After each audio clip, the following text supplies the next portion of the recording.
So basically, if the goaltender opposing the Avs doesn't have his best game of the season, the Avs drop a football score on that team. Avs win over the Edmonton Oilers 9-1.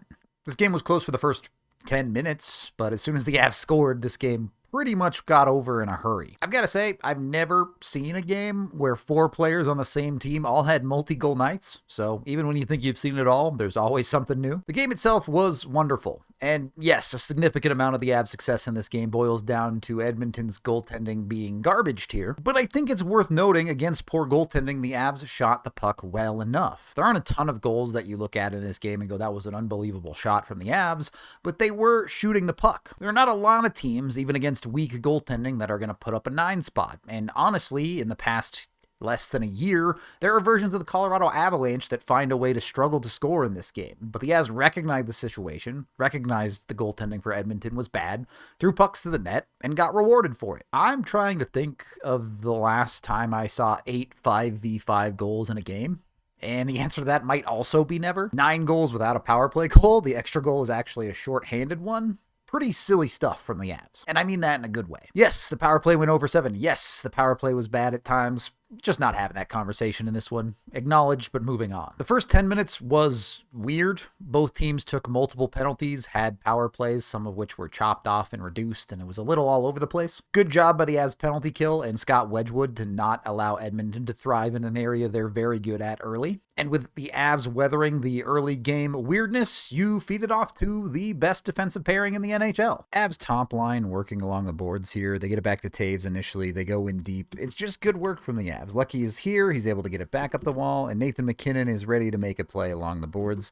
He holds the puck maybe a little bit longer than you're comfortable with, but this is what superstars do. They protect the puck and they make plays. He gets 2 players to commit to him, gets the puck up to Taves. This forces Edmonton into an awkward spot where what should be the F1 went down to help, and now your F1 is out here alone, has to commit to the puck carrier, which leaves a guy named Makar essentially uncovered from the blue line with a big lane into the circle. Now, this isn't an unbelievably high danger chance or anything, but it's enough for a quality chance for Makar, and he's able to make it count past Skinner. 1, Edmonton's defense, way bad. 2, Edmonton's goaltending, not very good, but that was at least a pretty high-quality shot from Cale. A minute later, we do the same thing. Nathan MacKinnon's secretly getting good at face-offs this year. It's been a notable thing in the start of the season. He's going to eventually win this one as the puck gets dropped. Taves to Makar. Edmonton, once again, has forgotten to cover maybe the most dangerous player on the ice. Makar's able to get even a little bit deeper than last time, but puts on a much worse shot, in my opinion. But Stuart Skinner, oopsie. Yeah, that one's gotta be a save from an NHL goaltender. Nonetheless, even if those are a bit of soft goals, you got the goods from the Avs top pairing in this game. A multi-goal night for Cale, and Taves would pick up a 3rd assist later in the game. 5 points from your top pairing. Yeah, pretty good. The defense, as a whole, easily outscored Edmonton in this game with 7 points total and obviously the 2 goals from Makar. And that's true of a bunch of portions of the Avs lineup. The Avs top line guys outscored the Edmonton Oilers by themselves. The Avs third line guys outscored the Edmonton Oilers by themselves. The Avs fourth line guys outscored the Edmonton Oilers by themselves. The Avs penalty kill scored as many goals as the Oilers did in this game. It was an absolute shellacking. This game got over in a hurry, but it could have been even faster. The Avs put another puck in the back of the net in the first period. Gabe Landeskog, looking to have scored his first of the season again, was once again offside. This one was at least pretty clearly offside and by the rulebook the right call, but this is getting awfully frustrating, and I think Landeskog's reaction sums it up for all of us. Even with that goal taken off the board, it's still a great first period for the Avs, and the game would only get better from there. Up 2, you're expecting a heavy push early in the second period from Edmonton to get themselves back in the game. But honestly, it was almost the opposite. The Avs got out the shovel and just started burying. Let's just watch the 4th line work. Malinsky up into the neutral zone. Kelly's going to get the line and just get it in deep. Don't do anything fancy. Put it to dangerous spots. Go to work. Bardakov wins the race to the puck. Creates, it's a bit of a board battle along the wall, but does a good job to get it back up to his point and his blue man. D-man even. Malinsky lets the shot go. Edmonton, I genuinely don't know what this defense is, but a great job by Brindley to get in behind them and get to the front of the net. So when this rebound comes off, there is nobody to contest him, and it's a nice backhand finish. Simple, smart hockey works in every situation against every team in the league. Get puck possession, keep puck possession, get pucks to net, go to net. You put those four things together, you find goals. Great work from Gavin Brindley to find the soft spots. Yes, again, Edmonton's defense is bad, but the Avs are a good enough team to take advantage of it. And by the way, welcome back to the lineup, Gavin Brindley. The games you're getting out of this guy, we may genuinely see a guy turning into a decade-long NHL player. He has what it takes to be a grinder in the NHL, even at his small size, and there's enough skill there that, maybe you can dream on that a little bit. But why stop there? Add another goal 2 minutes later. The start of this play is a mess from the Avs, if I'm honest. A drop pass that isn't very good, but Manson collects it. A shot that is bad and actively gets blocked, but Manson keeps working, and the Avs just outworked Edmonton all night in this game. Some of that is Edmonton's weakness, but the Avs also put in the work. Manson wins this puck, gets it back out to safety. Olofsson finds Burns as the open man, and the Avs mostly give up on this shift. 3 guys just head off to change for the Colorado Avalanche as Burns collects this puck. But the guy who doesn't, and Jack Drury, goes right to the middle of the ice, and Burns does a ridiculously good job here. He winds up for a clapper and doesn't give this away at all. He is locked in, staring at Skinner, trying to tell him he's going to shoot this puck. He doesn't, though. It's going to be a slap pass, and what a slap pass. Perfectly through essentially 2 Oilers defenders to hit Jack streaking into the hash marks, and Jack puts the perfect redirect on it.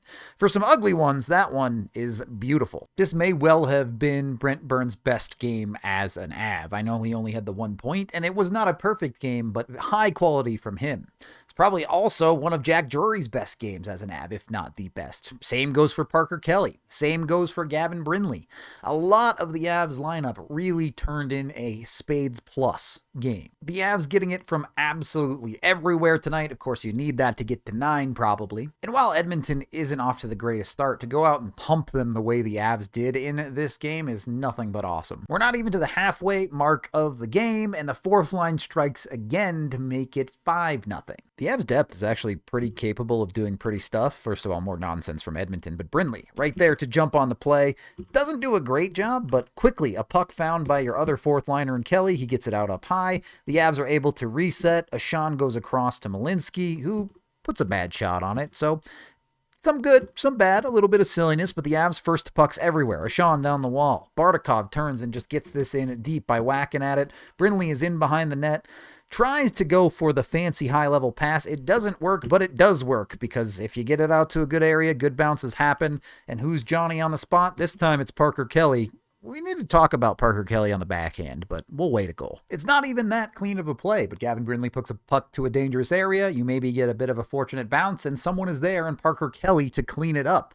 The fourth line is playing hockey the right way, and they're getting rewarded for it. The depth of the Avs does feel like they have enough skill this year where those plays, not all the time, are going to end up in the back end of the net, but often enough, when they generate enough of those opportunities, they're going to go in. And that's a little over half the story of how you put 9 goals in the back of the net. The Avs do give one back here. Edmonton on the power play. Connor McDavid fires a puck into the back of your net. He's Connor McDavid. I'm not even going to be that upset about this. Maybe you'd like a little bit better discipline from the Avs, especially when they started to stretch their lead in this game. The Avs would take another penalty shortly after that, and I get a little bit of fear worrying about the Avs having another stretch like they did in the New Jersey game.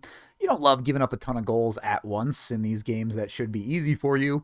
And the Avs do, in fact, make this easy. Even if there are some penalties, just score on the penalty kill. Another missed faceoff that leads immediately to a goal, by the way. Do better. We can do this. Apparently, Edmonton won it, but a bit of a weak pass, and Parker Kelly's undeniable work ethic to just get to every puck under the sun creates a clean breakaway for himself as Edmund Bouchard just has to watch. Parker Kelly cuts in. Avs fans know he's going to the backhand, and it seems to work every time.